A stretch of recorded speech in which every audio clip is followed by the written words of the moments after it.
Em primeiro lugar, eu queria dizer, a propósito do que você observava agora, que eu tive muita sorte na vida. É um privilégio. Muita sorte. Então, eu estava no lugar certo, e no momento certo, e acabei vivendo essa série de aventuras, né? Bom, aí, aliás, eu fui remetido a vaguear, a andar pelo mundo à procura de experiências importantes e de ensinamento. Eles te mandaram? Sim, foi aí que entra a história da Newsweek e da Time, por exemplo. Entendo. Porque eu fiz velozes estágios, tanto numa quanto noutra, assim como os fiz no L'Express em Paris e no Spiegel em Hamburgo, né? Na mesma ocasião? Na mesma ocasião. Dei uma volta e não aprendi absolutamente nada. Não, o jornalista é cidadão e é profissional. Como cidadão, ele tem todas as opções possíveis e deve fazê-las. Mas enquanto profissional... Constantemente. Enquanto profissional, tem que ser leal às regras da casa. Boa noite. O convidado dessa noite do Imprensa na TV é Mino Carta, jornalista, 58 anos, diretor da revista Isto É. Ele é filho e neto de jornalista. O seu irmão, seus sobrinhos e seus filhos são jornalistas. É uma dinastia? Trata-se de uma dinastia, Mino? É uma saga. Uma saga. Uma saga. A saga dos Carta. Como é que é essa história? É uma história que começa por esse avô que eu não conheci. Talvez por causa disso tendo a considerar a pessoa mais sintomática, mais interessante, mais engraçada da família. Pai da sua mãe? Pai da minha mãe. Ele era espadachim. Era o jornalista de duelo. Sei. E um escritor com boa veia. Isso em Gênova, na Itália? Isso em Gênova e em outros lugares, mas ele acabou desaguando em Gênova. Ele era toscano de Florença, de um lugar próximo a Florença. Tinha dirigido jornais na Toscana, pequenos jornais, e acabou em Gênova, onde foi diretor de jornal. Quase junto com Gutenberg, assim. Tô brincando. Não, praticamente. Porque é um tempo maravilhoso, né? Você falar, uma pessoa vinda toscana, espadachim, não é? Isso. Tem uma coisa romântica. E esse avô te impulsionou para o jornalismo? Foi essa coisa dele? Você sabia que era um jornalista? Teu pai depois era jornalista também, ou seja, a sua mãe já escolheu um jornalista para se casar? Não. Também não? Não foi assim. Minha mãe conhecia meu pai e o capturou, coitadinho, em idade verde. Aí o meu pai queria ser advogado. E estudava direito. Os dois se conheceram na escola, diga-se, ainda no tempo do clássico. Ele queria estudar direito e foi estudar direito, concluiu o curso, mas que terminado o curso ele queria casar. Claro. E não ia ser fácil, entende, a parada. Então o avô jornalista disse, não, dou um emprego a você, entendeu? E aí é que eu comecei a história. Por isso que eu comecei com o avô espadachim. Bonita a história. Bonita. E vem para o Brasil, a família Carta vem para o Brasil no começo desse século, né, dos anos 20? Não. Antes? Não, imagine. Estamos falando... Não. Seu pai, sua mãe vem com você e Luiz para cá? Isso. Quando? Logo depois da guerra. 45? 46. Agosto de 46. Certo. Agosto de 46. Já grandes os dois, eu tinha 12 anos. Começando a adolescência. Eu tinha 12 anos. E o Luiz tinha 10. Então você viveu a guerra na Europa? Claro. Lógico. E seu pai veio para o Brasil para fazer um jornal no Brasil? Meu pai veio para o Brasil porque chamado pelo Conde Matarazzo, que achava ser dono de um jornal que se chama Folha, que existe até hoje aí. Certo. Ele se enganou um pouco, mas nem por isso meu pai deixou de vir. Né? Chegou aqui e comigo, com o meu irmão, com a minha mãe e tal, viemos todos, e ele descobriu que o senhor Matarazzo não era dono da Folha. Sei. Aliás, o próprio Matarazzo incumbiu-se de comunicar a ele, não sem fidalguia, porque ele ofereceu uma boa indenização. Mas meu pai disse, estou aqui e vou ficar por aqui. E, ironicamente, fez carreira no estado de São Paulo. Exatamente. Não, aconteceu que, mais ou menos aos 20 anos, um pouco mais, aos 22 anos, eu fui trabalhar na Itália, mas trabalhei em Turim e Roma. Certo. Depois voltei para o Brasil. Em Roma foi me encontrar o senhor Vitor Civita, Nesse tempo, meu irmão Luiz era diretor editorial da editora Abril. O Vitor Civita queria fazer uma revista de automóveis e me procurou em Roma, me oferecendo essa possibilidade de dirigir uma revista de automóveis.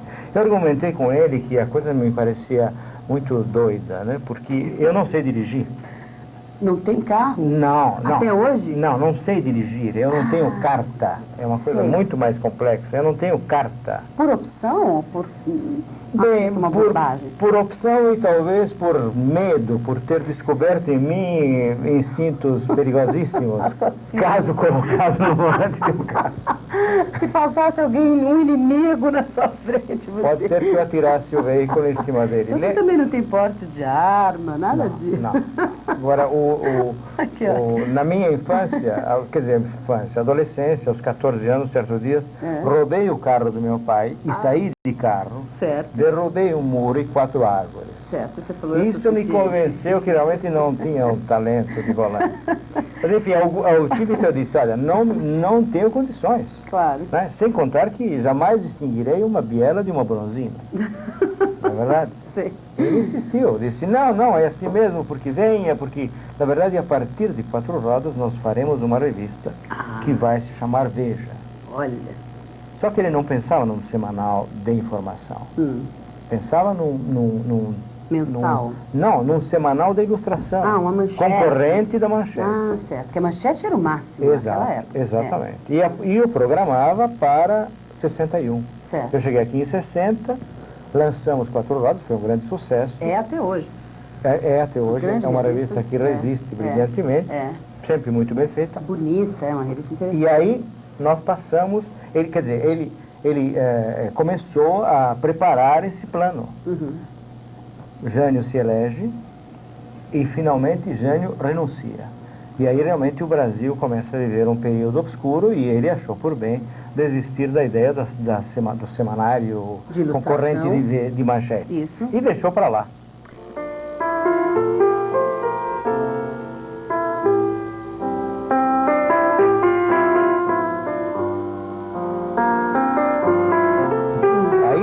Surgiu a ideia de um semanário em 68. Foi quando surgiu, anos depois. 7 anos depois. Mas eu já tinha saído da Abril. Isso, aí você estava no Jornal da Tarde. Você foi fazer um caderno de esporte. Primeiro, isso. Primeiro um caderno de esporte para o Estadão. Aliás, não era um caderno de esporte. Era uma edição de esportes que saía aos domingos. Até uma coisa muito interessante e revolucionária, de certa maneira.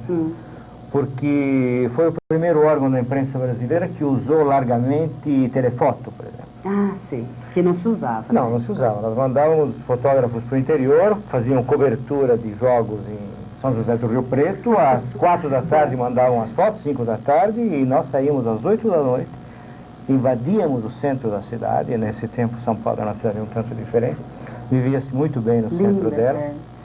E nós invadíamos esse centro da cidade com esse jornal que trazia as fotos, as fotos dos jogos do dia, por exemplo, né? Mesmo que tivessem sido disputados na extrema fronteira do estado. Olha. E, bom, enfim, essa foi a edição de esportes. Da edição de esportes, evoluímos para o Jornal da Tarde. Na verdade, a edição de esportes foi uma espécie de laboratório do Jornal da Tarde.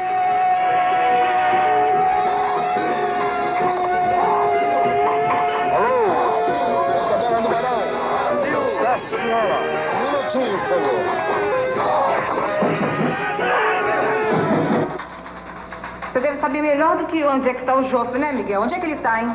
O quê? Não foi pro escritório, não. Será que ele foi ver o jogo na casa de alguém?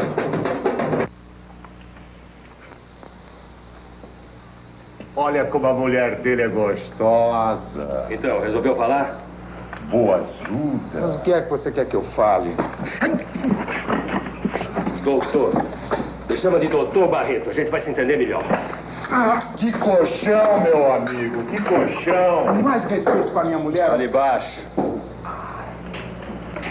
Fale do Rezende. Eu não sei quem é Rezende. Ai! E aí a censura voltou. censura voltou e voltou com violência redobrada.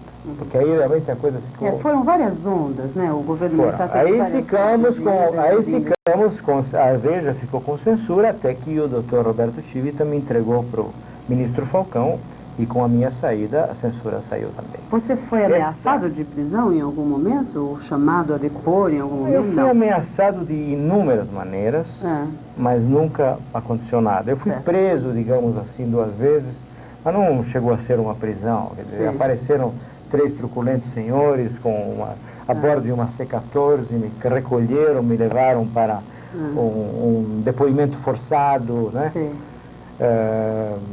Uma tentativa de intimidação, isso foi umas 2 vezes.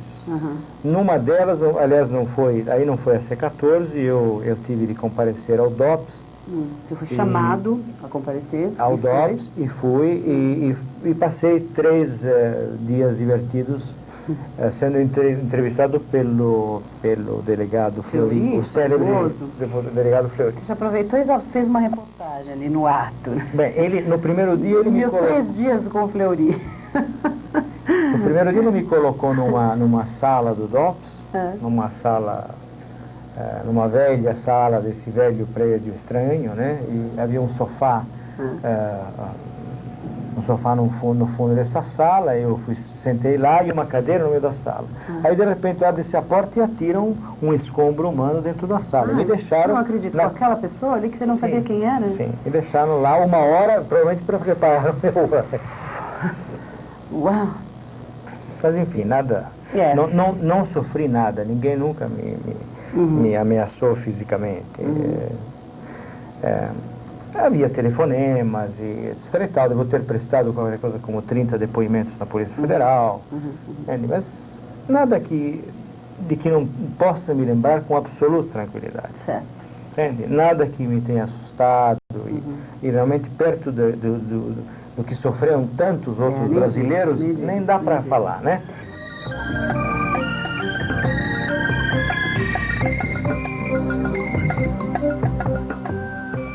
Na Rede ON, a primavera.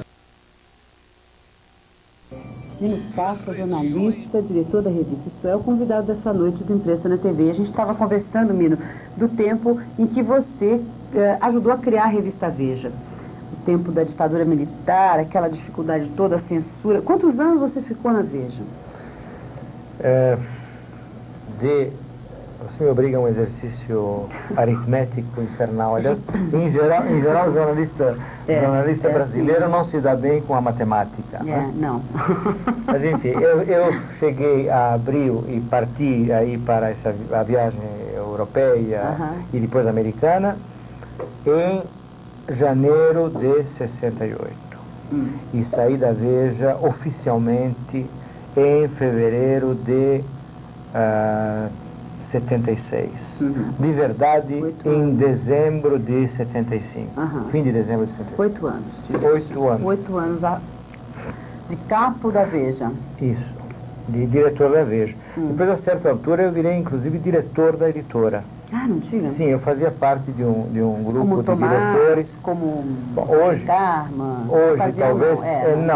Mas nesse tempo a turma era muito mais reduzida. Depois eles viraram mais liberais, democráticos.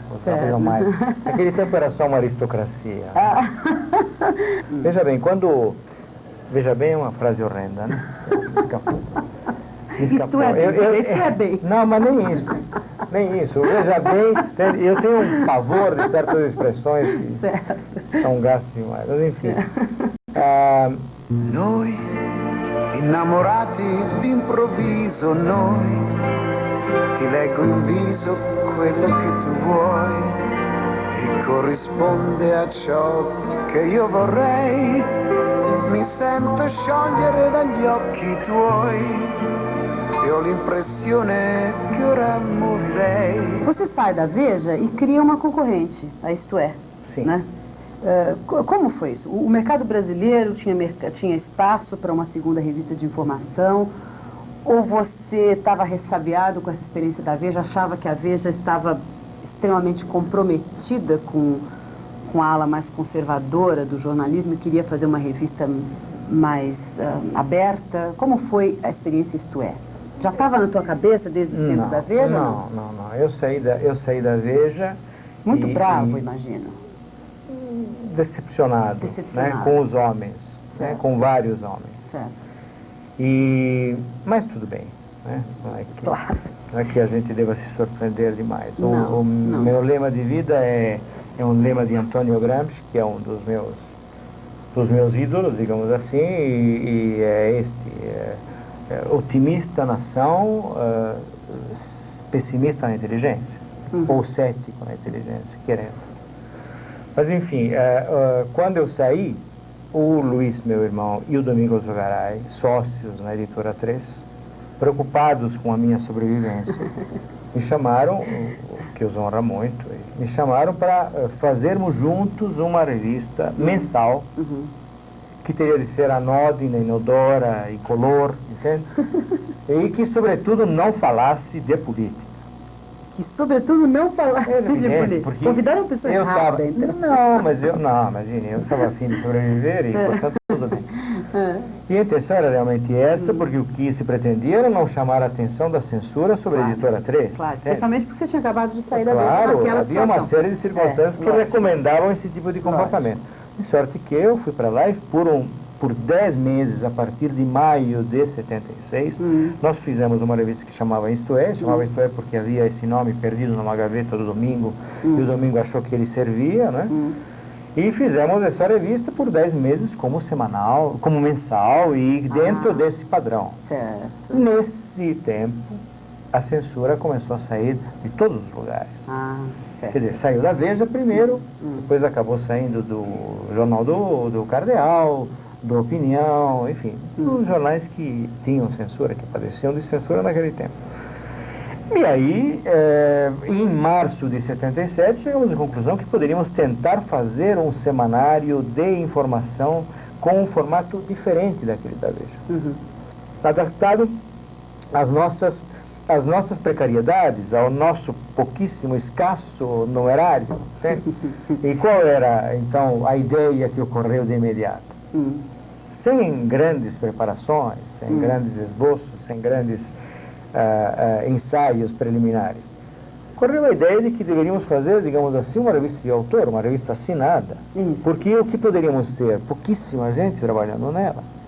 Então, alguém que defendesse o seu texto de fio a pavio, que é o conceito exatamente oposto àquele da Veja, que é o conceito da Time, da Newsweek, que é o conceito da matéria elaborada por equipe, editadíssima, entende? Que deve fornecer ao leitor a impressão de que tudo aquilo foi escrito pela mesma pessoa. Quer dizer, no fim... A ideia é a mesma. Esse é o conceito do semanário de informação semanal. Então, vamos fazer o oposto. Porque a revista Isto É, quando virou semanal, foi sucesso imediatamente e foi pro equilíbrio imediatamente. Certo. Ela começou a dar lucro. Lucro pequeno, mas lucro. É o que é raro. Sim, normalmente é raro, esses tipos de empreendimentos levam muito tempo para dar certo. Né? No caso da Isto É, a coisa foi muito bem de saída. E aí acharam que o Jornal da República... 2 anos depois, né, ouvindo o Domingo louvar esse empreendimento tão inteligente, né, tão bem sucedido, eu disse, vamos fazer um jornal. Ele ficou de fazer um plano, e fez um plano que basicamente defendia a seguinte ideia: nós vamos conseguir com o jornal o que conseguimos com Isto É. E não é nada disso, não é verdade. É mais caro fazer jornal ou fazer revista? Imagina, não dá para comparar. O jornal é muito mais caro. O jornal é muitíssimo mais caro, é um sorvedor de dinheiro infernal. Enfim, então, foi isso.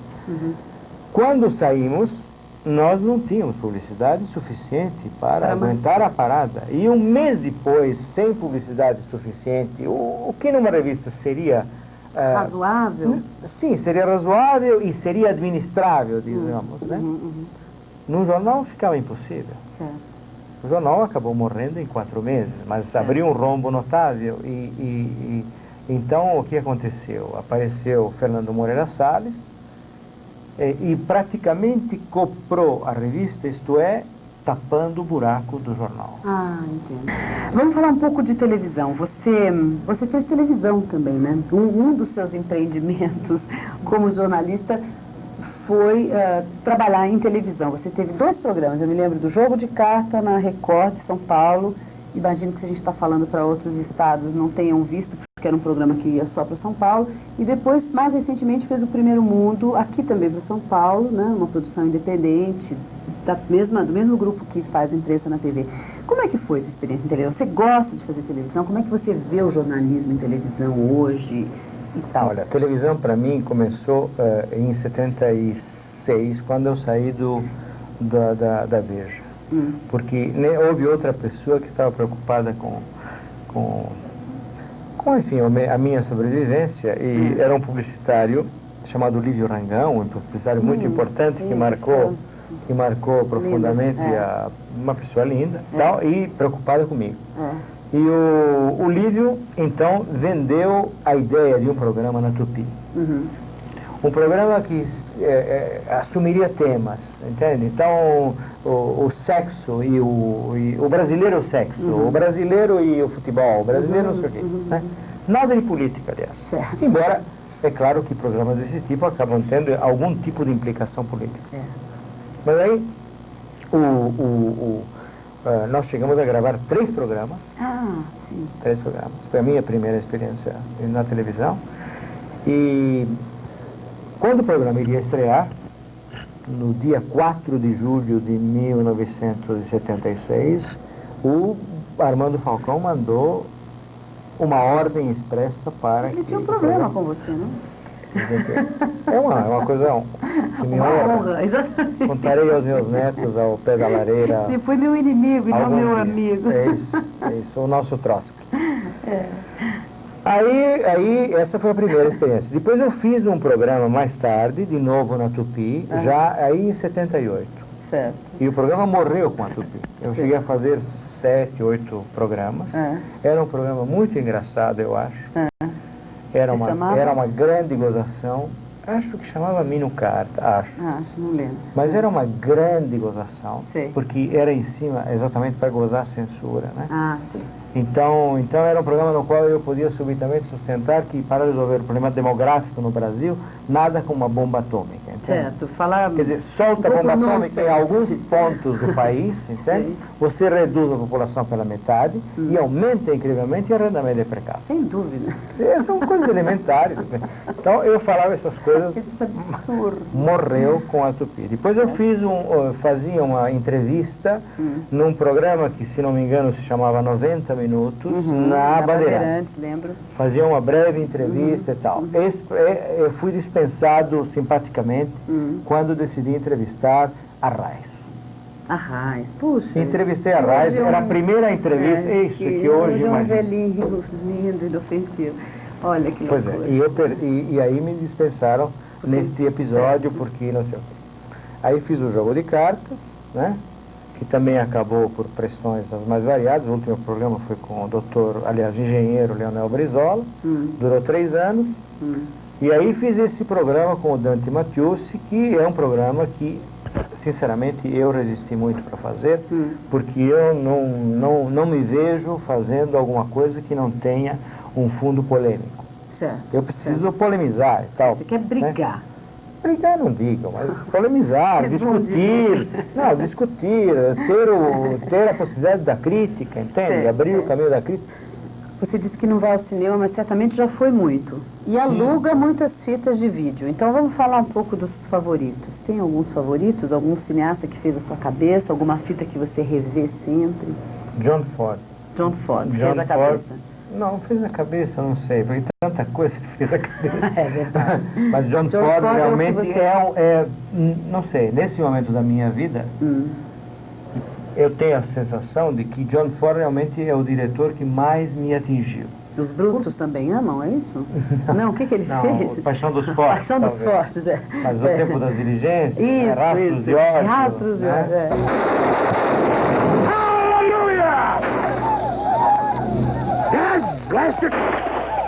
Watch it, it's loaded.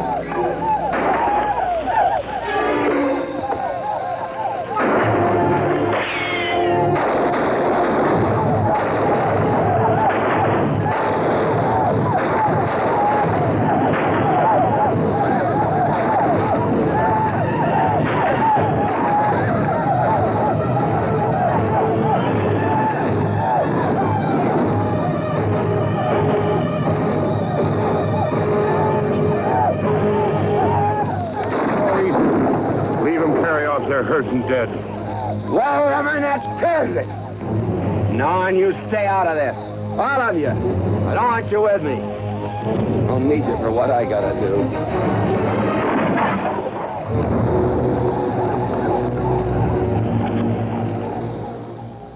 John Wayne. Era um ator, a meu ver, foi um ator bem melhor do que se diz dele.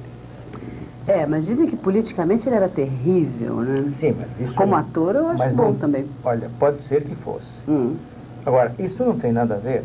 E seria mais terrível, digamos, do que tantos atores nossos. Eu pronuncio os nomes e me detive. Olha, mas que beleza, hein?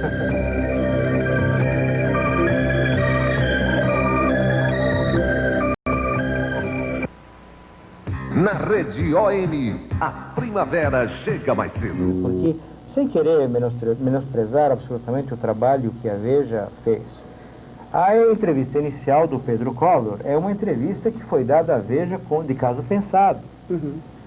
A partir da presença na Veja de um repórter que é grande amigo do Pedro Collor e também considerando que a Veja tem 800 mil exemplares em tiragem. Claro, certo? Claro. A Veja tentou repercutir o fato e pegou duas pessoas para serem entrevistadas e as entrevistou em 2 semanas seguidas. Nenhuma nem outra trouxeram realmente elementos novos. O Mota Veiga, ex-presidente da Petrobras, confirmou o depoimento dele dado quando ele se afastou da Petrobras, quando foi afastado da Petrobras. E o outro, o Renan Calheiros, disse o que tinha dito quando ele foi tirado do grupo à força, porque o Collor optou pelo outro candidato, exatamente na eleição. Então, o próprio Renan Calheiros chegou à CPI dizendo que não tinha provas. O próprio Pedro Collor chegou à CPI dizendo que não tinha provas. Eu acho que é muito claro esse desenho, entende? Se não aparece Heriberto, a coisa não vai dar em nada. Ficava só lá na chamada cúpula. E aí o que acontece? Acontece Heriberto. Exatamente. O qual Heriberto vem e, de repente, traz as provas que estavam faltando. Claro. Entende? Então, é uma mudança fundamental. É verdade. Fundamental nessa história. Na hora. E uma Sofia Loren e um Marcello Mastroianni na tela é tudo que você gostaria? Bom, olha, eu acho que a Sofia Loren não é uma má atriz. Acho que até é uma atriz mais talentosa do que as pessoas costumam imaginar. Mas é uma bela ragazza. Era uma ragazza estonteante quando eu era um ragazzo. Certo. Thank you. I get special American pills, delivery without pain.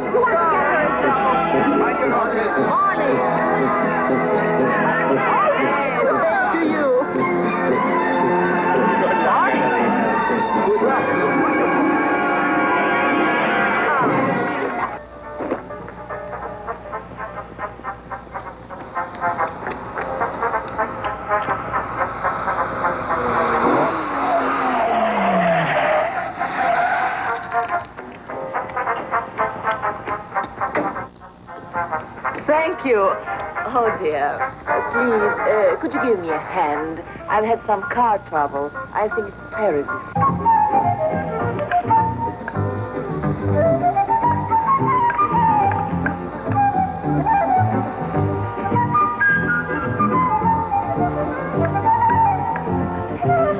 He is mine, all mine. My honey's still in the town, my honey's cruising around. Oh yes, he's mine, all mine. Shun shun putty down, budum putty dum dum down. Da la ri do da la ri do da. Oh yes, he's mine, all mine. Agora, você tem uma tradição e uma fama no jornalismo brasileiro de ter seguidores, assim, até a morte, né? Eu chamo de minetes, crianças chacretes, tem os minetes. Você criou alguns jornalistas. Ótimo. Como é que eles estão hoje? Como é que você vê um Wagner Carelli, o próprio Orlando, o Hélio Campos Mello? Melo, essas pessoas que foram com você nessa empreitada e em outras que nós vamos falar já delas, como é que são? Eles são seus pupilos? Vocês se falam até hoje? Você tem orgulho de alguns? Mas claro. Mais de uns, menos de outros? Olha, alguns eu vejo muito, outros vejo menos, com todos mantenho contato, né? Mas olha, nesse rol tem felizmente, não, centenas não, eu diria que eu trabalhei com centenas, o que apenas indica a minha idade avançada. mas Minete são poucos. Não, tem um número respeitável, né? O que me orgulha muito. Eu só lembrei do mais bonitinho, você viu como eu tenho bom gosto? Mas por quê? Você diria o quê? Que o Tão Gomes Pinto é muito feio? Ah, não, mas não, adoro o Tão, acho uma gracinha. Não, Tão Gomes Pinto, Tão Gomes Pinto. por exemplo, né? Mas tem tantos outros.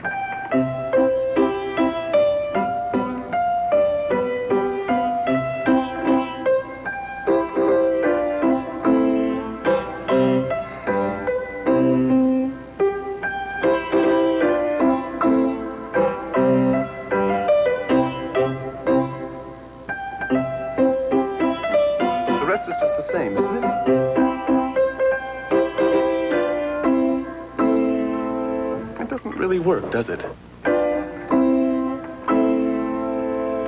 Did you try? Shouldn't it be a bit more? Or this? This? Yes. Better? What do you think?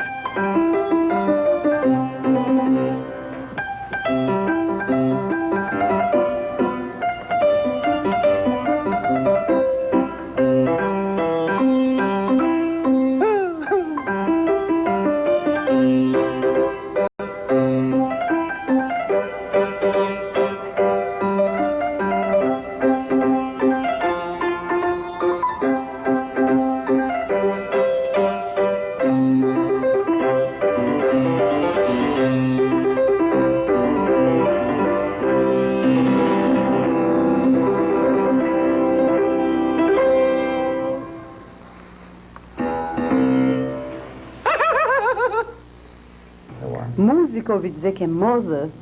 Olha, essas coisas eu digo para conferir prestígio à minha pessoa. É como citações em latim, entende? Então, eu acho que realmente Mozart... Na verdade, você prefere um... Mas digamos, tudo bem. Não, eu sei lá, eu sou capaz até de me comover com Fred Bongus. Ernesto nos convidou. O Ernesto me convidou, eu acho muito engraçada, né? Fred Bongus eu também gosto. Muito. Eu acho que o Fred Bongus, quando dizem que ele é brega, eu acho que ele canta bem. Enamorado. Você lembra? Tá vendo? Então. Inesquecível. Então.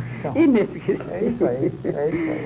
Nino, você acha que um jornalista tem que ter partido político? E se tem o partido político, declara o partido político, você acha que o veículo em que um jornalista trabalha tem um partido político determinado? As pessoas falam, um é de direita, outro é de esquerda. Como é que fica essa posição do jornalista diante da política? Não, o jornalista é cidadão e é profissional. Como cidadão, ele tem todas as opções possíveis e deve fazê-las. Mas enquanto profissional... Constantemente. Enquanto profissional, tem que ser leal às regras da casa. Certo. Você tem jornais que são a favor de uma definição caso a caso, né? De repente tomam partido a favor de um determinado candidato numa determinada campanha, sem que isso implique necessariamente adesão a um determinado partido. Tem jornais que estão a favor de um partido, né? Tem jornais que são eles próprios partidos políticos, não é verdade? Exatamente. Você já foi convidado para fazer campanha política? Não. Estamos numa fase em que agora todo mundo é 30 mil dólares, um magre por campanha. Nunca fui convidado para fazer campanha política para ninguém. Nunca. Faria? Não faria. Não faria em hipótese alguma para ninguém. Nem mesmo, eventualmente, para um candidato que me fosse simpático. Por que você não faria? Porque não é a minha. Eu não me considero habilitado para tanto. Tá aí. Muito obrigada, Nino Carta, pela sua entrevista. Obrigado eu.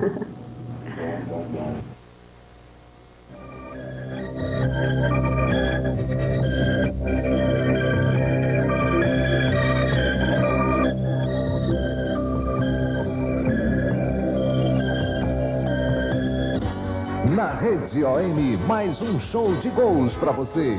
Copa do Brasil. Nesta terça, Internacional e